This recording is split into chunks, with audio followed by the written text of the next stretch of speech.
Seguimos charlando en Dólar Argento. Dólar Argento. Diálogos sobre una obsesión nacional.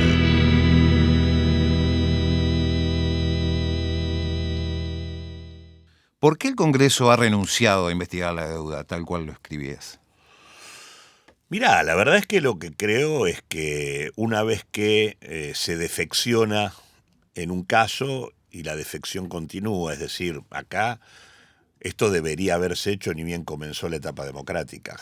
Vuelvo a decir lo que mencioné, hubo intentos por parte del gobierno de Raúl Alfonsín, se conformó una comisión técnica al interior del Banco Central que tuvo definiciones muy claras, se intentó un acuerdo de deudores en América Latina, en debates sobre el club de deudores que no prosperó, y la consecuencia es que el resultado de eso es que ante, digamos, no avanzar en esa dirección, el gobierno terminó negociando en función de las reglas que el sistema financiero internacional planteaba.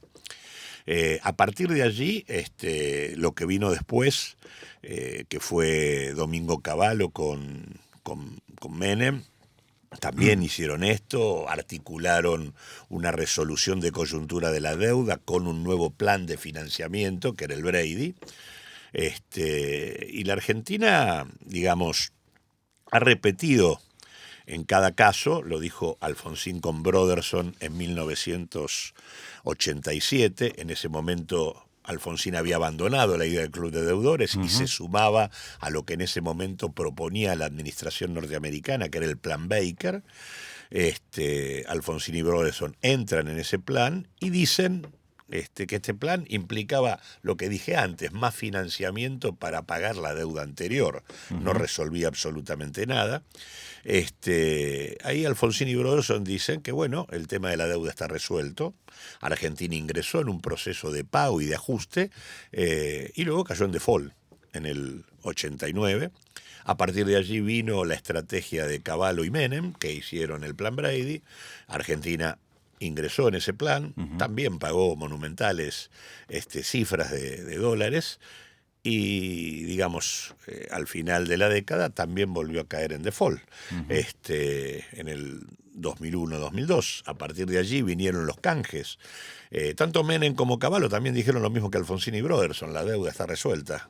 Luego vino la etapa del gobierno de Kirchner, existió el canje del 2005, el canje del 2010, se dijo que el tema de la deuda estaba resuelta, apareció el juez Griesa, y si bien esa negociación había tenido contenidos distintos, había quedado entrampada en las reglas del sistema financiero mundial, pudo soportarlo durante el tiempo en donde los precios internacionales de las materias primas de la Argentina eran muy superiores. En el momento en donde esto se cortó, las cosas se complicaron, con Griesa de por medio, volvimos al mismo problema, y luego vino Macri con Prat-Gay, que acordaron todo lo que los fondos buitre le pedían y dijeron que con eso habíamos ingresado al mundo y no íbamos a tener más inconveniente, y bueno, pagamos una monumental cantidad de recursos y sin embargo estamos de vuelta en el default. Claramente las discusiones que se pretenden resolver sobre la base de tomar deuda nueva para pagar deuda vieja son un fracaso. No hay solución financiera al endeudamiento porque es un endeudamiento que por su ilegitimidad nunca tomó en cuenta la capacidad de repago. No lo hizo en la etapa de la dictadura, no lo hizo en la etapa de Cavallo, ni lo hizo tampoco en este tiempo. Y toda deuda que se toma sin tomar en cuenta esto no se puede resolver financieramente. Y por lo tanto hay que arbitrar todos los mecanismos. El próximo gobierno debería, por ejemplo, poner en marcha una demanda de carácter administrativa sobre los funcionarios, desde el presidente hasta el ministro de Economía, o sea, Macri, Duhovne y demás, respecto a el endeudamiento que llevaron adelante, para que tengan que responder incluso por los daños y perjuicios que en términos fiscales la Argentina ha tenido, porque aparte eso implica responder patrimonialmente. O sea, no puede pasar que esto caiga sobre el presupuesto público, sobre el gasto, lo paguemos todos, y acá no pase nada. O sea, digo, claramente las principales empresas de la Argentina fueron en su momento las que tomaron deuda y valorizaron financieramente, y sin embargo no aportan para resolver el problema. Acá entra la variable fuga, lo que se conoce como fuga de capitales, ¿verdad? Porque es plata que ha entrado y que se ha ido rápidamente afuera. En general, desde que el endeudamiento en la Argentina a partir de la dictadura existe, hay una relación directa entre endeudamiento y fuga de divisas.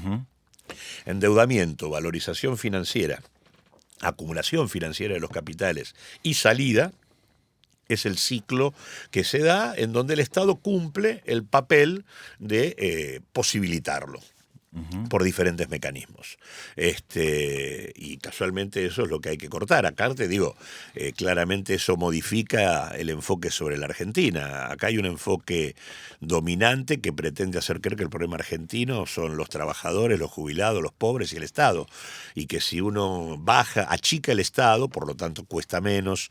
Si uno baja la inversión en seguridad social, o sea que los jubilados cuesten menos. Si reduce los costos laborales para que los trabajadores cuesten menos, la Argentina naturalmente sería más competitiva, cuando el problema de competitividad de la Argentina son los 375.000 millones de dólares que tenemos en el exterior. Argentina tiene afuera, en manos de capitales locales, lo mismo que tiene de endeudamiento prácticamente. Si parte de eso estuviera invertido en la Argentina, Argentina sería otro país. O sea que el problema de fondo que tenemos nosotros es los ricos. Los ricos nos salen muy caros. Cada una de estas crisis cuesta una millonada impresionante. Así que ese es el problema central y obviamente la deuda ha sido el mecanismo, el eje organizador de ese proceso de valorización financiera que se ha llevado adelante. Esto que vos estás planteando, que el problema son los ricos, ¿no invierte un poco esa idea de los liberales de que el problema es del déficit fiscal precisamente? Por supuesto, porque por lo que son los pobres, claro, dicen ellos. Exactamente. Pero o sea, a ver, cuando uno mira el presupuesto el presupuesto de la Administración Central, el gasto más importante de la Administración Central son los intereses que paga por deuda pública. Intereses que ni siquiera resuelven el capital adeudado que jamás se paga. Los intereses representan más del 30% del total del gasto de la Administración Central. Es más, cometen hasta la mentira escandalosa de decir que el Estado tiene, o que el presupuesto estatal tiene, más del 60% de los gastos en la cuestión social. Cuando están poniendo allí todo lo que se paga de haberes jubilatorios, que por cierto son miserables, pero lo que no dicen es que ese sistema previsional que paga haberes jubilatorios tiene ingresos que pones vos, que pongo yo, que ponemos todos. O sea, no es que es un gasto que tenés que poner de manera completa, porque hay aportes que ponen los trabajadores, hay aportes que ponen las empresas, hay impuestos dedicados exclusivamente al sistema previsional. Lo que la Administración Central pone en concreto es mucho menos que lo que paga por deuda pública. Claro. Así que la prioridad presupuestaria es la deuda. Y es más, esa deuda, como digo, o sea, no la tomó originalmente el Estado. La tomaron capitales privados y luego se la transfirieron al Estado sin que el Estado hubiera sido el motor del endeudamiento. Claro. Así que el planteo neoliberal es una falacia absoluta articulada con los intereses que defienden, que son, por un lado, los intereses de quienes quieren seguir cobrando el endeudamiento, que aparte pretenden, no pretenden cobrarnos todo, pretenden que sigamos pagando siempre. Claro. Y por otro lado, a los capitales que se benefician con baja de la presión tributaria sobre las empresas, reducción de los costos laborales, maximizando ganancias empresarias, y bajar el gasto público para que la presión tributaria sea menor. Argentina, en ese sentido, es un paradigma de lo poco que aportan los sectores de mayor capacidad económica. La lógica de funcionamiento de los sectores más fuertes económicamente de la Argentina es acumular a expensas nuestras y del Estado, demandarle subsidios al Estado para su acumulación, no aportar impositivamente, invertir muy poco solo para mantener sus posiciones dominantes y fugar buena parte. Esa lógica de demandarle al Estado subsidios, no invertir y no aportar impositivamente reproduce la lógica del endeudamiento. Claro. Acá Argentina necesita una reforma impositiva para que los ricos paguen lo que pagan en cualquier lugar del planeta y que aquí no lo hacen. Y de hecho vos tenés hoy actores fundamentales, como por ejemplo las petroleras, que en realidad están permanentemente demandando subsidios al Estado, a pesar de las ganancias formidables que tienen por la diferencia entre los costos de producción local y el precio internacional. Así que, en ese sentido, los argumentos del neoliberalismo son un conjunto de falacias que en realidad solo sostienen el interés de los sectores más fuertes del régimen capitalista a nivel mundial y local. Ahora, Claudio, con más de 400 ilícitos que vos te referías en la conformación de la deuda durante la dictadura cívico-militar, y según lo confirma el fallo del juez Ballesteros del año 2000, ¿no debería haber alguien preso a esta altura del partido si hablamos de tantos ilícitos? Bueno, por eso digo que el gobierno que asume tiene la posibilidad de modificar una historia que, de lo contrario, además lo que uno ve es que se repite. Claro. Al no haber tomado cartas en el asunto, al no haber puesto sobre la mesa las irregularidades, los ilícitos, la falta de legitimidad en el endeudamiento, no solo no se ha resuelto la deuda, sino que esto se repite permanente y sistemáticamente. Acá es imprescindible ir a fondo. Nosotros hemos hecho presentaciones judiciales, vengo de ratificar una nuevamente sobre el tema de la falta de facultades de Mauricio Macri para tomar el crédito con el fondo. Mauricio Macri estaba obligado a pasar por el Parlamento y no lo hizo. E invocan una ley, que es la Ley de Administración Financiera, cuyo artículo 60 permitiría que lo hicieran, pero casualmente ese artículo 60 no está vigente, porque fue volteado por la Constitución del 94. Ese artículo está caduco, no tenían facultades para hacerlo y eludieron el paso por el Congreso Nacional. Y aparte, acá claramente hay, vuelvo a insistir, no se cumplieron los pasos administrativos para establecer el acuerdo con el fondo, así que está flojo de papeles por donde se lo mire, y eso implica responsabilidades concretas por parte de los funcionarios. Y debería haber una presentación administrativa por daños y perjuicios hecha desde el próximo gobierno sobre los funcionarios anteriores.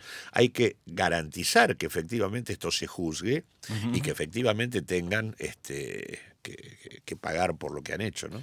Ahora pareciera que hay una legitimidad construida alrededor de creerle más a un juez de Nueva York como Tomás Griesa que creerle a un juez local como Ballesteros, ¿no? Ahí hay un juego de autoridades, de jueces creado también, en gran medida por un sector de los medios, ¿verdad? Sí, por un lado eso, por otro lado está claro que desde que asumió, desde Martínez de Oz en adelante, desde la dictadura en adelante, todo este proceso de endeudamiento y luego incluso ahora contratos y demás, en todos los casos se mantiene una cláusula por la cual la Argentina cede su jurisdicción, es decir, hipoteca su soberanía jurídica y la traslada a los tribunales del exterior. Claro.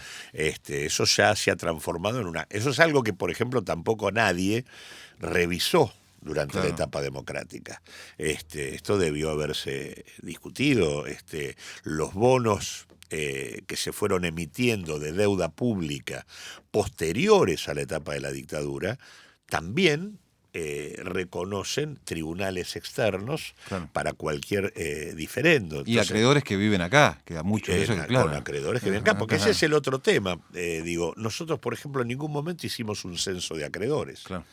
Ese es otro tema. ¿Por qué se discute en paquete? Vos discutís bonos y no acreedores. Cuando la lógica sería atender a quiénes son los acreedores, porque no todos los acreedores tienen la misma legitimidad.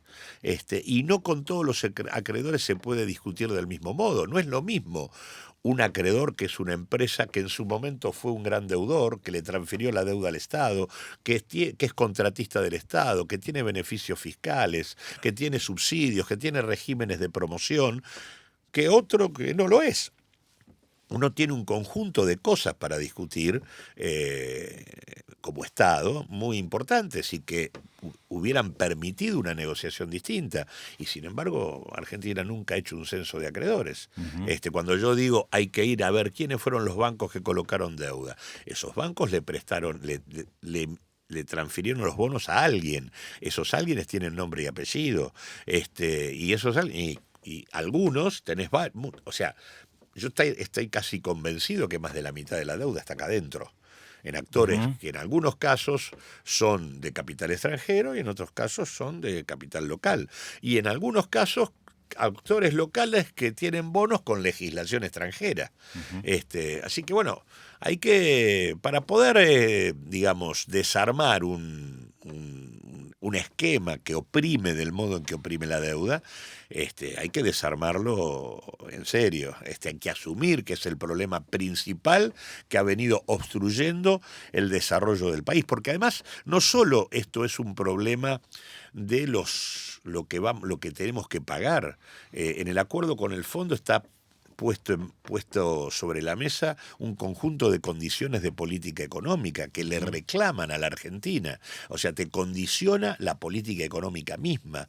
Es más, en el marco del acuerdo, Macri cedió la apertura del territorio argentino al ingreso de las denominadas bases de ayuda humanitaria del Comando Sur del Ejército norteamericano sobre nuestros recursos naturales. Es decir, hay cuestiones de orden geopolítico, de condicionalidad de la política económica. Digo, es un problema demasiado serio como para dejarlo librado simplemente una cuestión de orden financiero. Así que me parece que hay que asumirlo como corresponde y la verdad es que lamentablemente en el único momento donde se intentó hacer algo pero que terminó entrampado en la lógica del capital financiero internacional porque no revisó la deuda, fue en la Ujú. experiencia kirchnerista. Se quiso hacer otra cosa, pero en lugar de correrse de las reglas, esas reglas se respetaron. Por eso es que después otra vez el problema se presentó, porque de hecho Griesa puede juzgarnos porque los bonos que siguió emitiendo la Argentina se emitieron bajo jurisdicción internacional, Ujú. prorrogando la soberanía. Y los bonos que demandaron, que nos demandan a nosotros, eran bonos que debieron haber sido declarados nulos en su momento, y sin embargo siguieron existiendo. ¿Argentina defaultió la deuda en 2018?